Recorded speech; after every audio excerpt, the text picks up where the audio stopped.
Hey guys, it's Faye from Solar Flow and I am back with a new video. Today's topic is all things metaphysical and out of this world. So we're going to be talking about the astral plane and the entities that are on it, as well as portals and how they work, and lastly, the Mandela Effect and is it real? So if this sounds good to you, please stick around, and if not, I will catch you at another video. Now, I also want you guys to treat this video as part one of a two-part series, where we are taking a lot of the concepts that have been discussed and kind of sprinkled throughout some of my other videos and condensing it into one convenient location where you can come back to refer to it. Or if you want to share these videos as well, then it's kind of like everything is just condensed and in one convenient location. So just like in this part one, we're going to be talking about all of the things of an out of the world kind of metaphysical component. In part two, we're going to be talking about all of the metaphysical, spiritual, and soul components. So we're going to be exploring, for example, karma, destiny, twin flames, free will versus soul contracts, starseed, soul groups, and even the afterlife. So keep your eyes open for that part two video. That should be out next week. And I have one last bit of housekeeping to get to before we start, which is there is a new blog post up on my website. And since I am going to be putting up blog posts on a more ongoing basis, I'm probably not going to be announcing in every single video that I do that there's a new blog post up. So if after you're done here and you want to click the link down below and you want to check out that blog post and you're enjoying them, then on the home page of my website, if you scroll down to the bottom, you can add your email there and you will get the blog post delivered directly to your mailbox. And I would be delighted if you would sign up as well. And with that in mind, let's dive in. So I do have some notes because everything that we're discussing herein are topics that I have looked into in other videos, but as I had said, I've kind of condensed everything. So I went through all of my different notebooks and I brought everything together, and I'm just going to have them here in case I need to refer to something. And I'm actually working off of not one, but two notebooks. And then I even have illustrations that we're going to talk about. It's going to be a party. This is going to be a really fun video. So I think you guys are going to enjoy it. Now we're ready to start. All right. So we're first going to start with the astral plane. What is it? Now, the first thing I'm going to say about it is that the astral plane is not like a physical location. It's not like you get on an airplane and you're going to take an airplane ride to go to like Spain or Ibiza. It's not like that.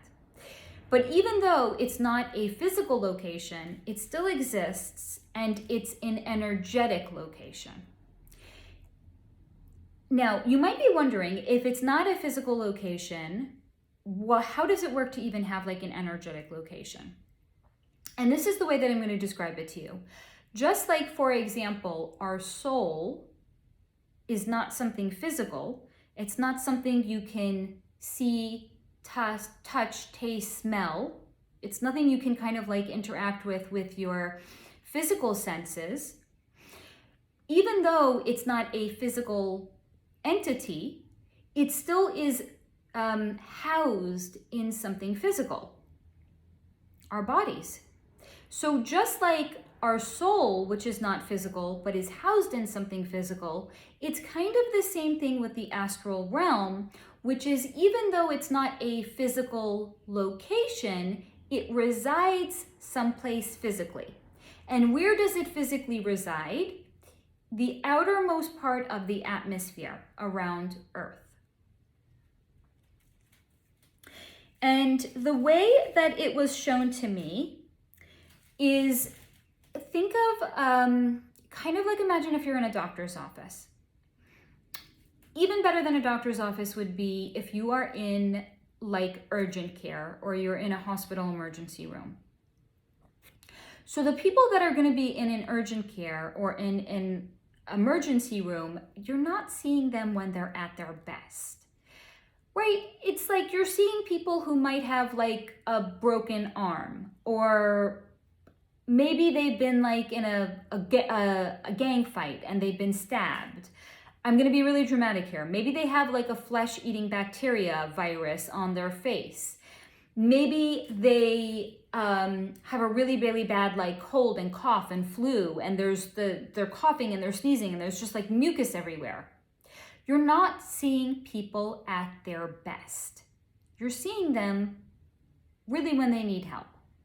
That's kind of the way that the astral plane looks to me, or was shown to me. It's kind of like the people you would see in a doctor's office, and there are a few good entities there as well. Similar to if you were, first of all, in an emergency room. You're going to have the nurses that are at the front desk, the receptionists. You're going to have the ambulance drivers that are perhaps like dropping people off there.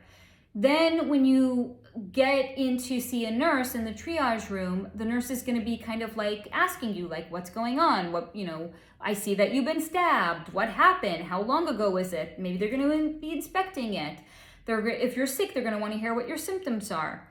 So those are the people that are kind of like taking your information prior to you going to actually see the doctor. It's kind of like this. And the beings that are on the astral plane, this is what I wrote, they're fucking ugly. Because just like when you're in the emergency room waiting room, you're not seeing people at their best, it's the same kind of a thing here. We're not seeing the souls when they are at their best. And why are they not at their best? Because the way that the astral plane works is it's kind of like limbo. They're not still alive. They don't physically have a body, but they also haven't completely ascended to where they're with God. They're in limbo. They are a soul without a body, but they're a low vibratory expression of the soul, and that's why they have not ascended and gone up to God. So there are a few good entities that are there, but in this case, the entities are not like, tell me about your symptoms. I want to hear what's going on with you.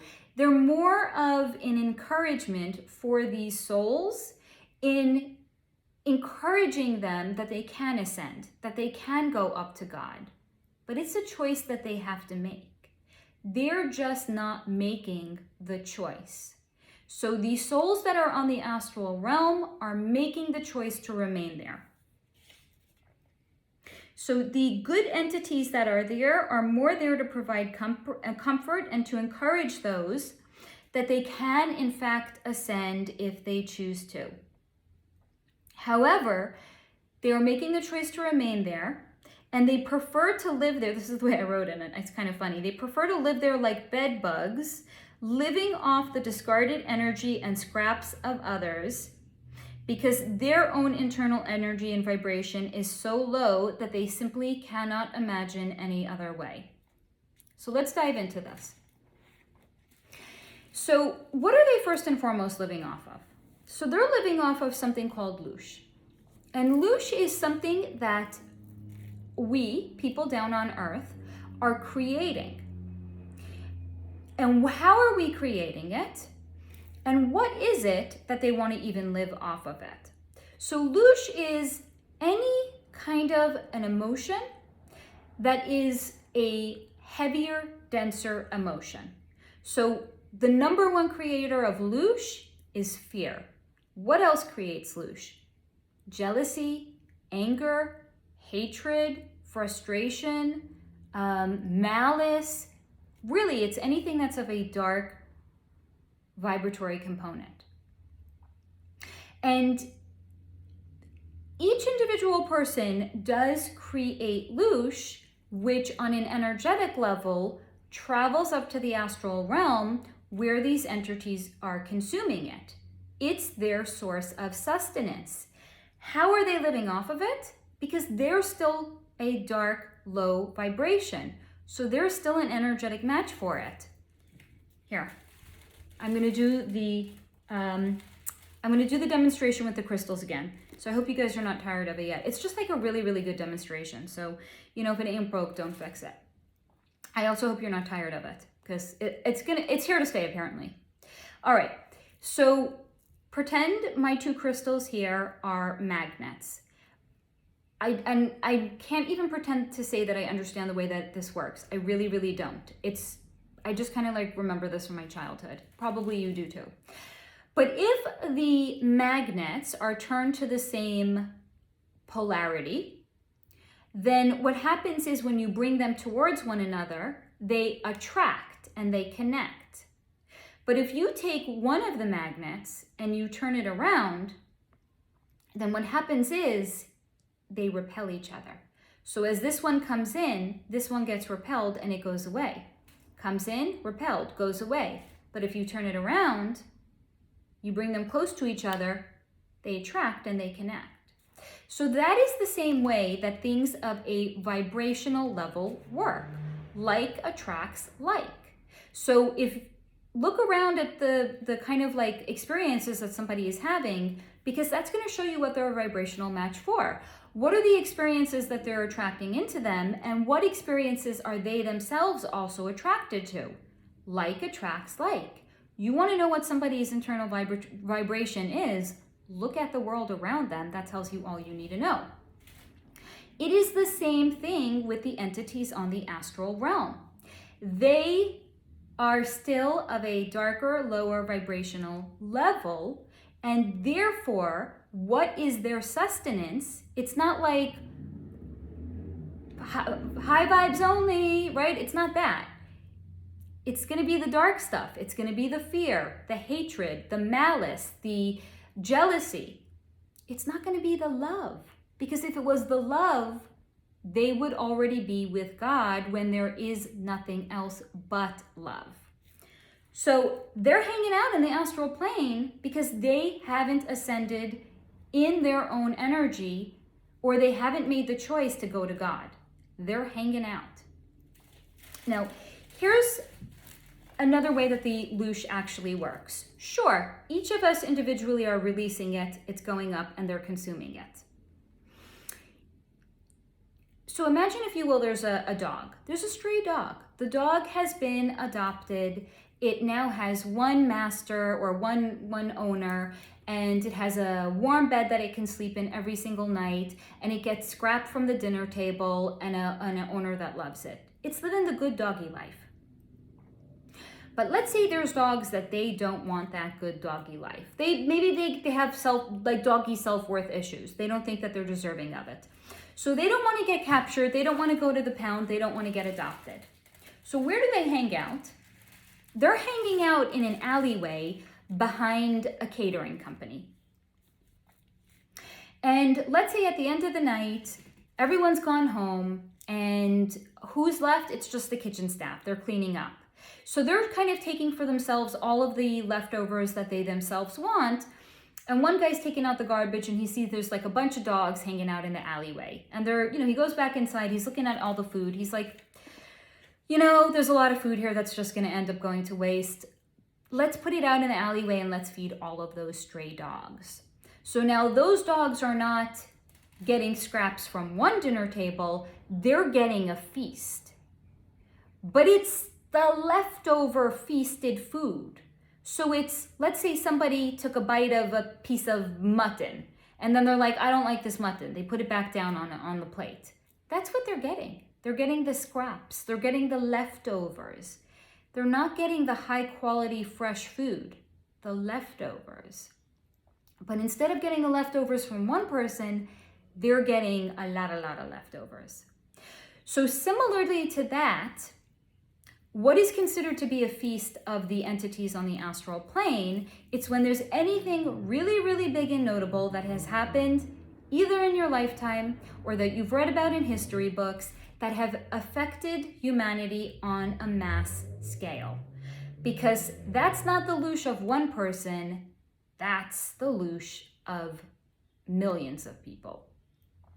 I'm going to give you some examples.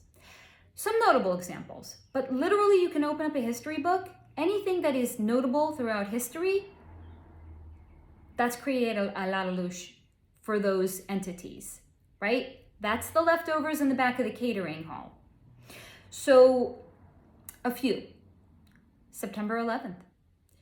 Really, really big, really, really notable. And it's even more than that because it's not just like a one-time event that had happened. It was so big and so notable that they actually have a memorial for it every single year. And then the family members of the people that had passed away on that day are creating a lot of additional loosh on the anniversary of it every single year. What are some other notable ones? Any world war. World War I, World War II, especially World War II because there was the Holocaust. Enormous amounts of loosh were created. But any war, even if it's not a world war, any war where there are kids that are going off to war and they're not coming home, creation of loosh. If there's a famine any place in the world, when the Titanic went down, literally anything, open up a fucking newspaper. Massive amounts of loosh are created. So these beings really, really, really are invested in keeping Earth in a low, dense vibration because of the fact that the lower and denser the vibration is, the more creation of loosh there is for them, the more food and sustenance they have.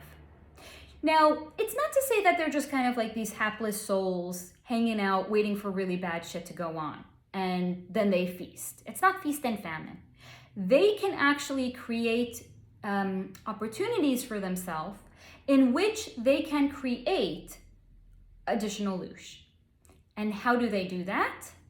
It's akin to a carjacking. All right, so let's break this down. So first and foremost, let's say there's somebody that, it's like a teenage kid, and they, for the most part, are hitchhiking or walking or taking public transportation everywhere they go. And one day they're like, fuck this shit, I'm just gonna carjack a car. So they carjack that fucking car, and what do you think they're gonna do with it? They're not going to church. They're going on a joyride because suddenly they got wheels. So they're gonna call up their friends, they're gonna go pick up their friends, they're gonna go do whatever the fuck there is that they're gonna do. They're not like going to a little old lady's house and getting like a grocery list and saying, Grandma, I got a car, let me go get groceries for you. No. It's the same thing with the entities that are on the astral realm. Because again, they are a low, dense vibrational nature. They are not there for ascending. They're living on the scraps of people's emotions and people's loosh. They got to create their own loosh sometimes. So what do? They carjack a car. But in this case, it's not a car, it's a human body. And here's how it works. This is not going to happen to you. I don't want to scare anybody. That's first and foremost. But like if you're having a glass of wine and you're sitting on your sofa, reading a book or listening to music or knitting or whatever the fuck, you're not going to get carjacked. There are, however, certain locations or certain experiences that a person will endure that will leave their car or their body more susceptible to being carjacked. So first and foremost, there's certain locations that are not high vibration locations. And again, going back to the example I had used of crystals or magnets, where like attracts like, if somebody is going to one of these low vibrational locations, it's because they themselves are a vibratory match for it. And then when they are already a vibratory match for it, they're going to be engaging in things that are going to be leaving their car or their vessel open. So another way of looking at it is like, you live in a nice neighborhood, your car is parked in an underground parking garage, chances are nothing's gonna happen to it. But let's say you went into the shady part of town for whatever reason. I had to go to a pawn shop or something. I'm just trying to give some context here. So you went to the shady part of town for some weird shady reason or another. Maybe you were like scoring drugs, whatever. Because I'm trying to like figure out why you would even be there. Because again, vibration, like attracts like. Whatever reason you're on the shady part of town. That's the bottom line. And you're getting into your car but you're getting into your car and you're not like looking around, you're not being discerning, and you get in and you don't lock your doors right away. You don't turn the car on and you don't drive away. So you get into your car doors are unlocked, you're already in a shady fucking neighborhood. How easy would it be for somebody to rob you? Or somebody to pull you out of your car, take your car and drive away? It's the same fucking thing. So if somebody was, for example, and in the video that I had done on Las Vegas, and I'll link it down below if you actually want to go back and you want to watch that video, because there's a lot of nuances in it that will actually pertain to this. But let's say you're going to Las Vegas. And you know, there's an expression, what happens in Vegas stays in Vegas. So that's already like an invitation for people to, you know, do things that they would not ordinarily do when they are at home. So that's already going to be leaving them in a compromised situation. Prostitution is legal there. Yeah, you're going to sit down at a blackjack table, they're going to fucking bring you alcohol. There's tons of fucking people all around which are creating all of this massive amounts of like energy tag, which is already going to dysregulate you. Guess the fuck what? That's creating an environment for an entity to hop into a person. And again, they are hopping into a person that's an energetic match for them. So this person is in a low vibratory location around other low vibratory people, engaging in low vibratory activities. It's a fucking perfect storm. They've left their car open to be carjacked. And when those entities are hopping into the body, they're not going to fucking church. They are doing with their body, with that body that they are in, things that they ordinarily wouldn't be able to do, because when they're on the astral plane, they don't have a body. So what the fuck are they going to do with it? They're taking it for a joyride. I'm leaving this for your imagination to figure out what an entity might do with a body if they have it. Now, what are some other ways that a entity can inhabit a body? If there is an enormous amount of trauma that a person has endured, and that while they are in the process of enduring the trauma, they disassociate and they hop out of their body, if they will, leaving it then open for an entity to come in. Those are two such examples of an entity that are coming in to a person's body. But again, like if you're just sitting at home, or if you're, getting together with your girlfriends and drinking wine, having dinner together, I don't think you're going to get inhabited.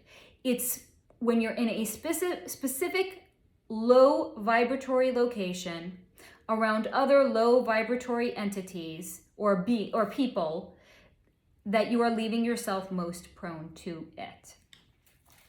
Akin to going into a bad neighborhood and not locking your car door as soon as you get in. So these entities are extremely invested in keeping the energy on Earth low, because as we continue to ascend and as we continue to rise, they won't have bodies to inhabit. So what are they doing with those bodies? That's another reason that they're going to be engaging in all of this lascivious kind of shit, because that's a good way of when that person then sobers up a day or two later, they're like, what the fuck did I do? And that then, therefore, is the creation of further loosh. So they are very much invested in keeping our personal vibration and energy low on Earth. Now, sometimes what will actually also happen is where there's a frenzy of entities that are hopping into bodies. And this is kind of like the example that was shown to me. So first and foremost, imagine that kid wants to, again, carjack a car. So they get into the car and I don't even know. This is just what I've seen like in movies. But, they break the ignition thing and then they pull out the wires and then they're hot wiring it to get the car to start without a key in the ignition. Now let's say across the street, there's someone else that wanted to carjack that car. And they're looking and they're like, well, this is just great, because that kid's doing all the work for me. So as soon as that kid gets the gets the wires and whatever it is together, and they're about to put the car into drive and drive away, the other person across the street, garbage trucks. It's garbage time on my block, real life. All right, so that kid gets the car as he's about to drive away. That other person across the street sees that the car is now ready to go. What does he do then? He goes over to the car, he opens the car door, he takes that kid out that had just done all the work for him, he throws him down on the ground, he gets in the car, and he drives away. So if there's a person that's in a super duper low vibratory kind of a place, it can almost be like there's a feeding frenzy of entities hopping into a person and then getting thrown out of that person, which is also why when people are extremely highly inebriated, you will see them behave in a way that is completely incongruent with the way that they actually are in their day-to-day life. We're not giving them a pass. It's just to say that on an energetic level, they are behaving in that kind of a way because they're kind of, I'm not saying it's not them, it's still their body. They're responsible for being in an environment and creating an environment in which they were left open where an entity can actually hop in. But it's kind of like they're extremely dysregulated. And that's why they're behaving in such a way that is incongruent with the way that they would normally behave. And if you want to learn more about that, there's a few videos I'm going to link down below. There's first of all the one on Las Vegas, and then there's also the video on drugs and alcohol, which is going to expand and provide further context for this if you want to learn more about it. So yes, I'm going to go over this one last time. The entities on the astral realm are extremely invested in keeping the vibration on Earth low, because otherwise they will not have bodies to inhabit. They will also starve because there will be the decrease in the loosh, which is their sustenance. Okay. I gave you the example of the car door opening. Okay. Now, this is something that's also wild. This is interesting, what was shown to me. So as we're talking about that the astral plane is not a physical location, but it's like an energetic location, how does then our energy as it is ascending, how does it actually affect them? And this is what was shown to me. That as we ascend, our energy, imagine if you will, it kind of like, it sizzles off of a person because it's a higher vibration, and it sizzles off of somebody like steam sizzling off of Earth on a hot day. So if you've ever, like I grew up in New York and the summers there are incredibly humid. I remember there was one summer it was so fucking hot, you could literally see steam rising off of the ground.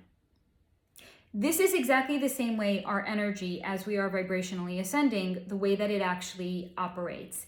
It rises off of us, similar to steam rising off of the ground.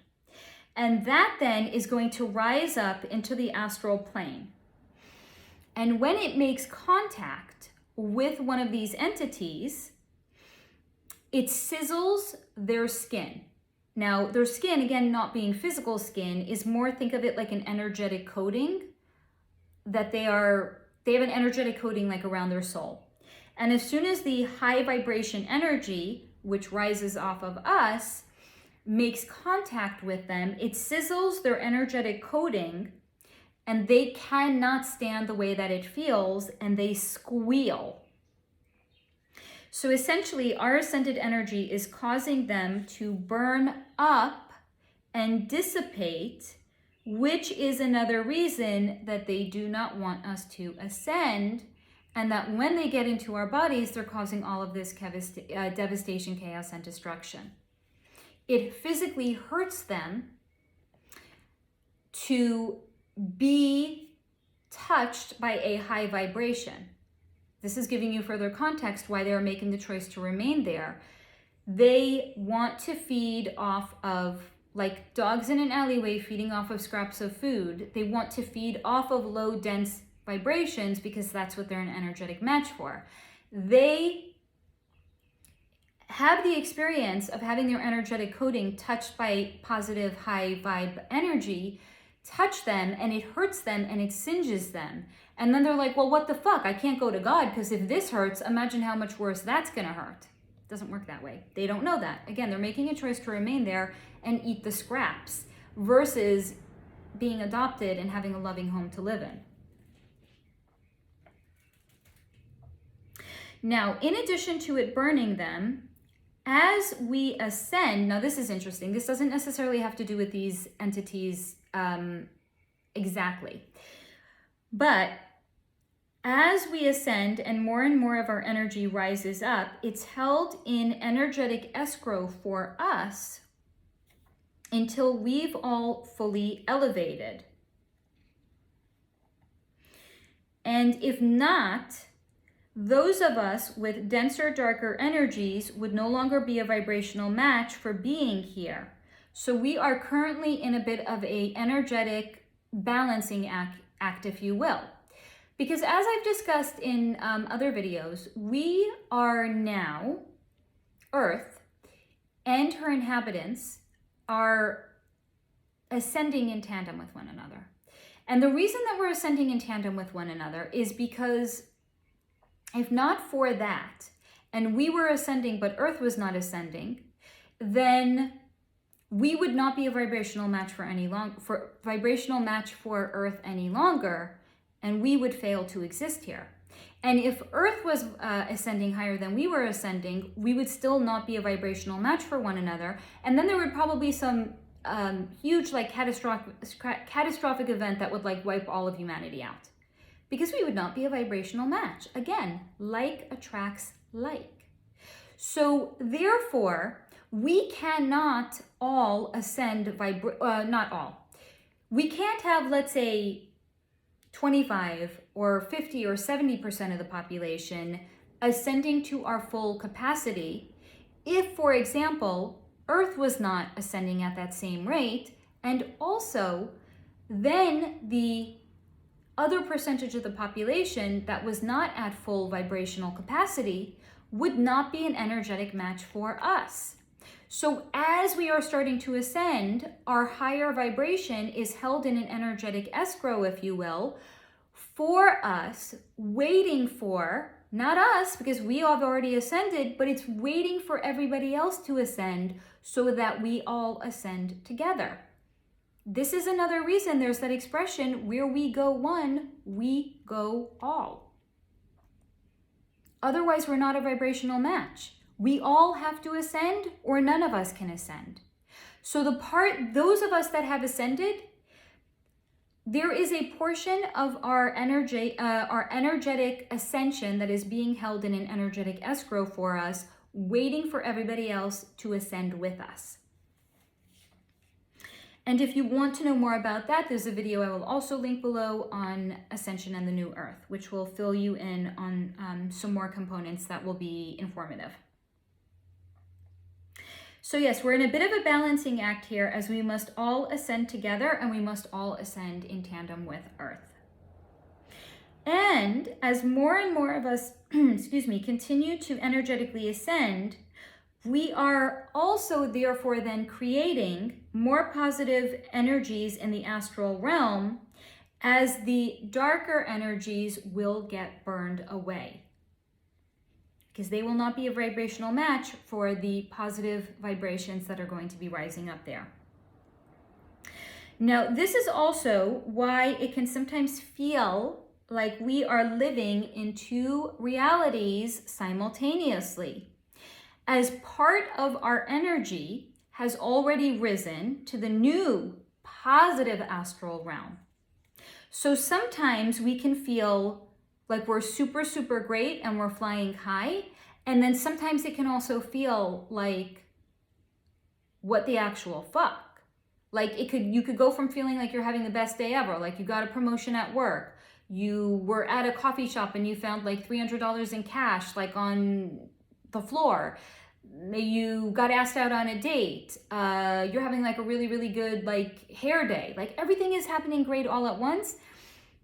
And then there's other times where it can be like, you know, the sun never shines anymore and I'm breaking out and I'm all hormonal and all my nails broke down and now they don't look pretty and it feels like nothing fits me anymore. It can feel like you're living in two separate realities simultaneously. Yes, I understand that the examples I chose were quite literally three-dimensional things. Another way of looking at it in the non-3D would be like, I feel so super connected to everyone and everything. My emotions have been really, really even-keeled. I have been having like the greatest meditations and I'm just getting along with everybody and I feel so good and I feel so positive about how I feel aligned and like things are just like lining up for me and I'm having all these amazing synchronicities. And then literally you can also feel like I can't meditate. I feel like there's a gray cloud following me around all the time. I just feel like I'm fighting with everybody for no reason. It can be any of those extremes. It can be anything even in the middle of them. So sometimes we can feel great and super positive, and then we can also be confronted by something dark or a feeling that's dark or a thought that's dark or something that feels quite ominous, and that will throw us out of our so-called balance and alignment. And this is happening because our energy is existing simultaneously on two planes of existence. Part of our energy has already ascended and it's already in the new astral realm being held in escrow around other high vibration energetic beings.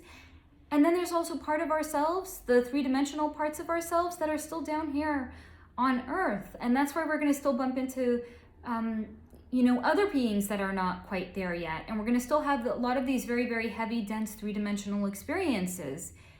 We're literally like existing simultaneously in two separate realms of existence.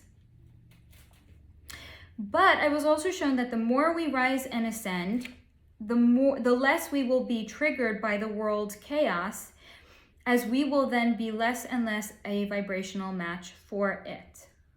But again, as I share all the time, free will reigns supreme, and contrast is therefore always going to be present for us to make the choice if we want to stay in this heavy, dense vibration, or if we want to ascend and leave it behind. Now, last thing I'm going to say about this before we move on, which is for anybody that is an astral traveler and you feel like you are physically leaving your body when you astral travel, this is something interesting that had come in. So first and foremost, I'm going to say that my understanding is two different kinds. There's the kind that physically leave their body, leave their vessel when they're astral traveling, and there's the kind that don't. I do not leave my body when I'm astral traveling. I'm very much rooted in my body. I stay present in my body. It's my consciousness that actually travels to the location that I set the intention on. But there are people that feel like they are leaving their body. And what I have been told about the people that leave their body is that they can sometimes encounter a dark entity when they are astral traveling. And here's why. When they are energetically leaving their three-dimensional body, they are energetically going into the astral realm. That is the way in which astral traveling actually works. And this is why I was kind of bringing up the difference before. It's not like I'm thinking about like astral traveling or remote viewing my consciousness to like the Eiffel Tower. When you're physically leaving your body to travel somewhere, the highway that you are traveling on, for example, is the astral realm. Because again, it's a physical location for non-physical energies. What's your soul? What's your consciousness? It's not physical. So you need a non-physical location that you can actually travel to the location that you're going to, and that is through the astral realm. And that is why people that leave their body will sometimes encounter a very, very dark entity.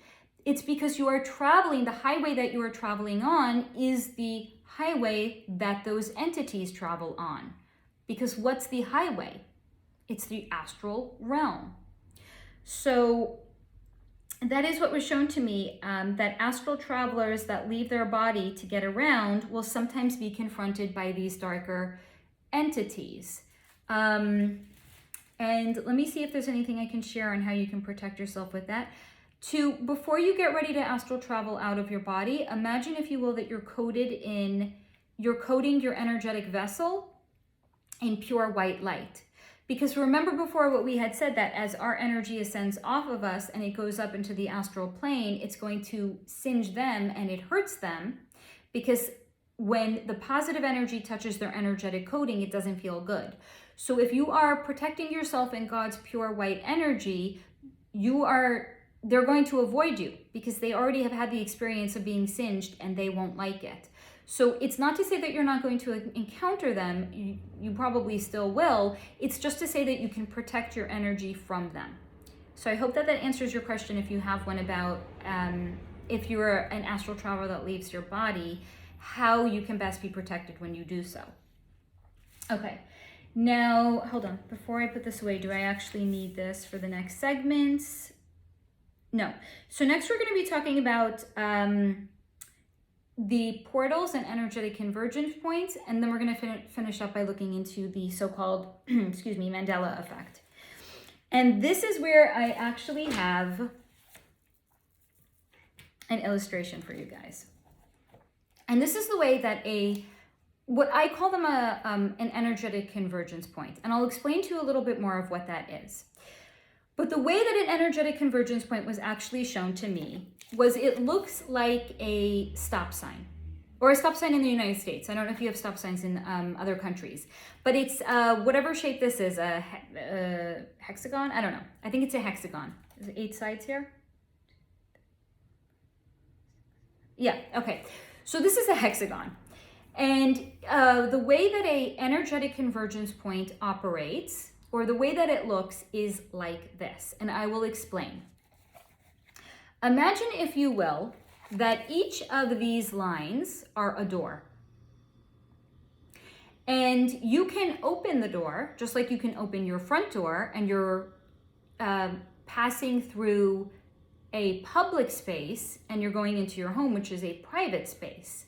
So imagine, if you will, what's on the other side of this is a private space. And then you open the door, and then you're going into a public space. And this public space, though, has many other doors. It's not like you're walking out into nature. It's a crossing through, if you will. It's like, let me give you a good example. Great example. You're in an airport. Airports have a lot of different gates, right? You can be at JFK and you are getting onto flight 347 from JFK to Miami, Florida. And you're at gate 15, and in the same terminal, there's gates 1 through 25. It's exactly the same thing. When you are deboarding in Miami, you are walking out of one gate into a shared common area where there's a lot of other travelers passing through from whatever gates they have come from, and from whatever locations they have come from as well, or whatever locations they're going to, it's exactly the same thing as this. So look at these points here as a airplane that you have just gotten off of. This is the gate that you have walked through. You are now in a shared common space with other travelers that are going other places. Some of these travelers are intentional travelers, and some of them are unintentional. Like, let's say an unintentional traveler in the 3D, the best example I could give you is there's somebody that doesn't speak a word of English, and they just came from Paris. They don't speak a word of English, and they can't even read any of the signs that are up. So they're just gonna kind of be like bumbling around, walking around. They might like walk into the wrong place a couple of times until they maybe eventually find the right place. Kind of the same thing here. So the way that it works is, I have too many thoughts at one time. All right, so how does this all work? Now that I've given you all of this context and all of this information, this midpoint here is what I call an energetic convergence point. And an energetic convergence point is a point or location that is so incredibly high vibration that it creates all of these different doors that entities can cross and walk through. Look at it this way. They're portals. But you can't have a portal in a low energetic location. You can only have it in a high energetic location because that's what creates the energetic convergence point. It's a point of high energy condensed in one specific location. Now, the unintentional people that are going to be crossing through these gates or through these portals, if you will, might, for example, be Bigfoot, because yes, they're real. So let's say, for example, and where have all the sightings of Bigfoot have been said to be? Pacific Northwest. What's in the Pacific Northwest? It's really, there's a lot of nature. It's very lush. It's very green. It rains all the time. There's a ton of fucking trees. It's a high vibration location. So maybe one day, for example, the Bigfoots were just kind of walking around. These are like the unintentional tourists that they're just kind of like wandering around trying to figure out where they're going. The Bigfoot crosses through one energetic point, and then it just walks through another one. So it comes from wherever Bigfoot originally came from, it crossed through this energetic convergence point, and now guess what? It's in the Pacific Northwest coexisting with us. It's confused as fuck. So first and foremost, it's ended up in a place that doesn't necessarily look like the place that it came from. And also because there's so much nature there, they really don't see humans all that much. It's just a very, very different kind of an energy. So when a human spots them, they don't have the context. They don't understand what they're seeing because where they come from, there's other Bigfoots. So when they see a Bigfoot, it's like us seeing a person. Imagine if one day you just saw like a Bigfoot walking around, and you'd be like, what the fuck? Is that really what it's Bigfoot. Oh my God, let me take out my camera. Let me take out my phone and record it. They're not like that. They're just like, they don't want to be seen. They don't want to be known. It's a very different, incongruent kind of a energy for them. They can coexist here, right? They walk through that door unknowingly, but they still walk through it. So they're going to hide out mostly in the woods because they don't like the energy of the other people. It's too weird for them. It's too jarring. So that's why you're not really going to see them like coming out of the woods and like really being spotted. Are they real? Yes. Do I believe that any sightings, I also believe that the sightings have been real, but like I'm very skeptical if somebody like catches them like on camera. That's just my own 2% personal opinion. But that's the way that like the unintentional kind of passerbys or passer-throughs of these energetic convergence points work. Now, there's also, here's another example, because this was actually asked. The Bermuda Triangle is a perfect example of the way that an energetic convergence point works. So it's a place, it's a physical location. It's in somewhere in, I think, the water over there by Bermuda, where there has been an exorbitant amount of like plane crashes and things that have disappeared there. So first and foremost, let's talk about why they're disappearing. They're disappearing because energetic convergence point, y'all. They came out this door and they went straight through here. And now they're in a different dimension. That's all it is. That's why there's so many things that have vanished there, and why also they have not been able to actually even find the remains of these things that have disappeared there. There's no remains to be found because they are not here. They've crossed into another dimension. They're someplace else. Now, there's also been a number of like through the years, a great number of, I believe, like hikers have gone missing in like certain places. They haven't been mauled by like tigers or lions or mountain lions or anything like that. It's not like they just fall off a fucking cliff. They're like the Bigfoots, unknowing, you know, they're just going for a fucking hike, you know, and the next thing they know, they end up in some other dimension because they're walking on a trail here and they cross through and then they end up over here. It's exactly the same way that it works. So anybody that has gone missing, I can't say anybody. Chances are if somebody has gone missing in a natural place, like hiking, it's because they unknowingly walked through a door and they went through it to another dimension. This is the way that portals work. Now, just like they're the unknowing people that are walking through them, it's the bumbling tourist who can't read the language. There's also knowing people that know the locations and they want to hop around. And because they know the location of these portals or these energetic convergence points, they're hopping around and they're going dimension hopping. It's not us, it's not meant for us, right? If you're not a 1%er, you're not going to know about this. But the 1%ers can actually hop around dimensions, or they were able to. The portals have since, as we are energetically ascending, have all been shut temporarily because they, first and foremost, the white hats, the good guys, do not want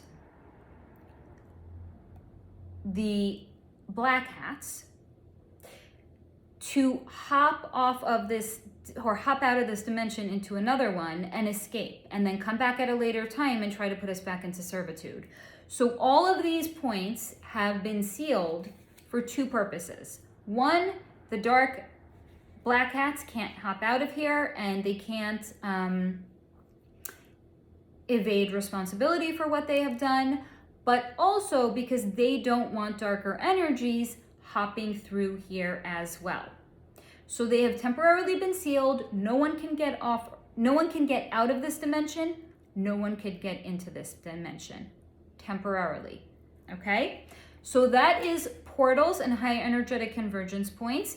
I have linked another video down below if you want to understand more about that. That's the video I have done on Afghanistan. So check that out if you want further context on the way that energetic convergence points work. Now, the last thing that we're going to talk about is the Mandela Effect. And is it real? So first and foremost, yes, it's absolutely real. And I'm going to explain to you the way that it works, and I'm going to explain to you through a visual representation. Now, I did try to make it look bigger, but then in my original notes, which is smaller, it looks nicer. So I'm going to show you both because, like, in case you want the bigger visual representation, you can have it, but also it's a little sloppy. And I don't like my work misrepresented to be like slovenly or sloppy. So then I'm also going to show you here the nicer, smaller picture so you can see that it looks, because I'm a baby, okay? So I have a glare from the ring light. I hope you can see what that actually looks like. But it was shown to me, the Mandela Effect was shown to me literally, if you know the album cover from Pink Floyd's Dark Side of the Moon, it was shown to me exactly like the Dark Side of the Moon, okay? So again, what's the Dark Side of the Moon? It's showing, it's all black, and it's showing the shape of a, what's this called? A triangle? I think it's a triangle. Triangle, there's a better word for it. Pyramid? I don't remember. Okay. Anyway, let's move on. Let's not get like stuck on all these silly little details. But you see there's one thing coming in to it, and then it doesn't, you don't see it passing through, but on the other side, you see there's all of these other lines, all of these other potential outcomes. So what is this actually? What is the Mandela Effect? It was shown to me as a rip in reality. It's a tear. And it was shown to me as the album cover from Pink Floyd's Dark Side of the Moon. which is to say it's like a prism.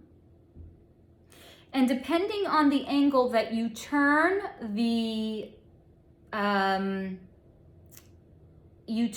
object that the light is passing through, let's say it's like great example, it's a crystal. Let's say it's a crystal pyramid. Depending on how you turn your crystal pyramid, holding it up for the light to enter it, is going to determine the way that the light might be cast around the room.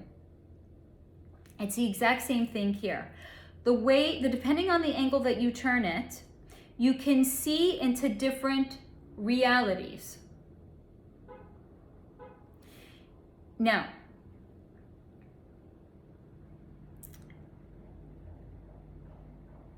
where did the Mandela Effect get its name from? This is a wild one. So there are so-called Mandelas that are so completely notable that they almost fail to make sense. And Mandela got its name Mandela Effect from Nelson Mandela. Because there are people that remember, such as myself, reading in the newspaper and hearing on the news how Nelson Mandela had died in prison. And then a few years later, Nelson Mandela is alive and well. He's come out of prison and now he's running for a government office. And it's like, well, didn't he just die? How does that work exactly? It's because we are in the crystal has turned and the light is moving through a different reality. And so here's another way of looking at it. I have a lot of windows in my apartment, and some of them are on one side of the apartment. So let's say I'm looking out of one of the windows in my living room. I am going to have a view of one sort of a thing if I look through the window. But if I go to one of the other windows, even if it's on the same side of the wall, I might see some things that are, kind of similar, but I might see other different things because it's a different location. So it's giving me a different kind of a view. It's the same kind of a thing here. The information, if you will, is coming through. We don't see what happens when it goes through. We're only seeing the after effect of what happens when it comes out. And those different things, the after effects of how it comes out, are different realities that are playing out. But how is this playing out? Because we're holding up, imagine it is a crystal. Imagine it's a completely translucent crystal. And the sun is shining this way, and the sun is shining into it. And as I hold it this way, the light that is being cast from the crystal comes right here. But if I move it just so like this, it's going to catch the light differently. And then when it catches the light differently, the sun is going to shine out of it like this. Again, this is something that I can't even pretend to understand the way that it works. I can only share the way in which it was shown to me. This is the way that it was shown to me. I can see it, but I don't understand it. This would be akin to like if I had a book on like, what's like the most far out thing I could think of? Like a nuclear physicist. Like imagine if my friend takes me out for lunch and he's working he's a nuclear physicist and he leaves his book on the table while he goes to the bathroom. So I might pick up the book and I might flip through it so I can see the words that are on the page. Am I going to understand it? No, I'm not a fucking nuclear physicist. It's the same thing. I'm being shown the way that it works, but I can't even pretend to say that I understand the way that it works. It's like nuclear physicist information to me. Okay, so I'm going to give you some other examples of the way that Mandela effects work. So there's the one on Nelson Mandela that I had shared. Here's a big one. This was actually asked in the question for the AMA, which is there's these kids' books, right? They used to be called the Berenstein Bears, and now they're the Bernstein. So it used to be Beren, I think Berenstein, B-E-R-E-N, and now it's B-R-N, B-E-R-N. Berenstein, Bernstein. Like, when did that happen? How did that happen? Again, it's the light coming in, the prism has been turned, the light is coming in, and it's passing through differently.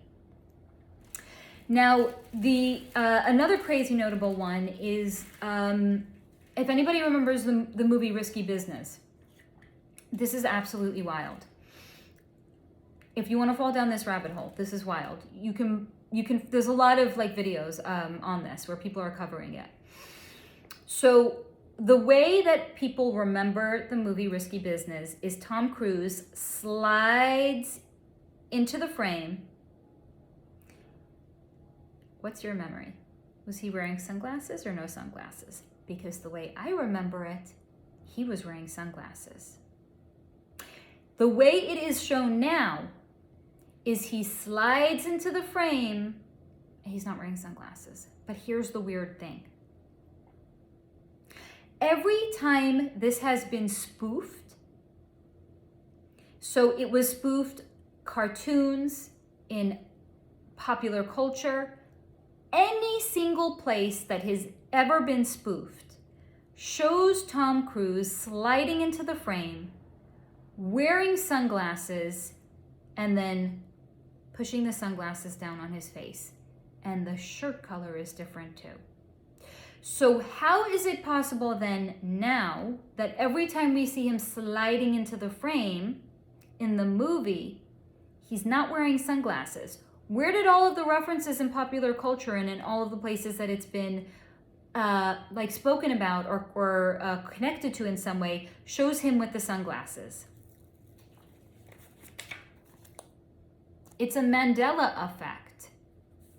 It's where the prism has been turned in such a way that the light that is passing through it appears to be different. All right, let's see what else I wrote here. Again, and this is again the same thing. This is what was shown to me. I can't pretend that I understand it. Not everything that is shared with me is something that I can make sense of. This is one of those things. So we all have our own personal potential timelines and that we can be on depending on our actions, and we can shift into a different one, like a book where you can choose the ending based on the choices in the book. So collectively, there is one as well, and just as a reader can change the ending based on the different choices that they make. So the Mandela effect is just this, but it's a collective prism instead of a personal prism. So it's not like me, Faye, one person is holding up a crystal, and as I move it in the sun, it's going to cast a different kind of a reflection. It's more where we all collectively are experiencing the twisting of the prism. We're experiencing it. We're not the ones that are twisting it. We're the ones that are experiencing it being twisted. Now, all of my videos are 2% opinion. 98% channeled, 2% opinion. So here's another bit of the 2% of personal opinion that I'm going to be sharing with you. This is not something that was shown to me. This is just something that I have concluded in my own that I want to share with you guys. And if it resonates, cool. And if not, also cool. I mean, it's like that with all of the information in my videos. But my personal opinion of the way that these things work is, and here's also the thing, I'm going to just share this before I get into the personal opinion part. How is a Mandela effect being explained? Google it, you will see what is said about it. It is being called a mass scale false memory. Okay, let's break that down before we get into it. Connects to the 2% personal opinion. So it's a mass scale false memory. Mass scale meaning there's literally millions of people on Earth who are having this so-called false memory. Before we go further, I want to just pause here, and I want to give you a chance to see how that explanation resonates with you. Does it resonate? And if so, cool. And if it doesn't, because when I heard that, I was like, no, I don't think so. Okay, maybe one person, maybe 10, maybe 25. Millions? Okay, let's go back to the 2% of the opinion now. So this is my own personal belief. These things are happening. Again, on a mass collective scale. It's not Faye holding up the crystal and the prism is passing through. It's where there is a energetic realignment that is going on that happens to be affecting all of us. But it's not being explained to us that way. It's being explained to us as a mass false memory. Because if we knew, if the information was actually shared to us, it would open up too many questions that they don't want to answer. So the way in which it is being framed is that it's just a false memory. Calm the fuck down, guys. There's nothing going on here. Nothing to see, just keep moving. There's nothing going on here. It's a false fucking memory. So it's taking our natural skills of perception, and they're stripping us of our skills of perception and saying something doesn't add up here, and it is being repackaged and reframed as if there is something wrong with us. We just have a false memory. Because again, if they're going to start explaining the way that these things work, it's going to cause too many questions. Well, what do you mean? What do you mean there's different timelines that we collectively can all jump onto? What does it mean that there's like different potential like realities, or there's different, what does it mean like we're all being energetically shifted and it's causing us to have different realities playing out? Like, what does it mean? So it's going to cause too many questions, and that's why they're just going to reframe it as there's something wrong with you if you remember these things. It's just a false memory. Calm the fuck down, guys. There's nothing going on here. Nothing amiss, nothing to see here. Keep the fuck on moving. Believe what we tell you. Stop asking questions. Go back to being ignorant. We don't want you asking questions because you're too much trouble if you're asking questions. So that is my personal opinion on the Mandela Effect. And I hope that despite my not understanding the way that it works, because it's akin to something far beyond my pay grade, I hope that I was able to adequately explain the way in which it works. And as always, guys, take what resonates, leave the rest behind, and keep your eyes open for part 2, which should be coming out sometime next week. And please stay in the high vibration, now even more so than before, because you understand the way that our low vibration acts as loosh and sustenance for the beings on the astral realm. Okay, I think that's it. I'm gonna wrap it up here before it gets any noisier than it currently is. Love you guys. Stay in the high vibration, take what resonates, and leave the rest behind. Bye.